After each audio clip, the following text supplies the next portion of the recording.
اتحاد عناب المقررة هذا الجمعة لحساب الجولة 21 من بطولة الرابطة المحترفة الثانية، اهتمام المتتبعين نظرا لحاجة كل طرف لنقاطها وعن استعدادات أبناء بونة لهذا الموعد. أعد الزميل زهير لشطب هذا التقرير.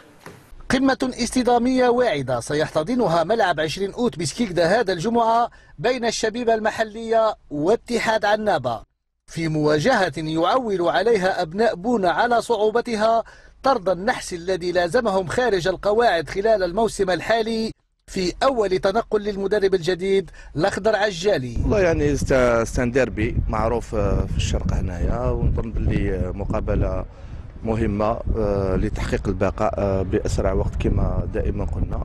احنا الفريق اليوم ننحضروا فيه بالعقل الحمد لله. اللاعبين راهم واعيين بالمسؤولية، يسون تريز اتونتيف. اللاعبون أبدوا تحمسا وتفهما لأداء مجهود خارق للعادة من أجل التألق في مدينة روسيكادا. ما يقول لك تسنى فينا مقابلة صعيبة في سكيكدا، ما يخفاش عليك سي ان ديربي اونتخ عنابة وسكيكدا.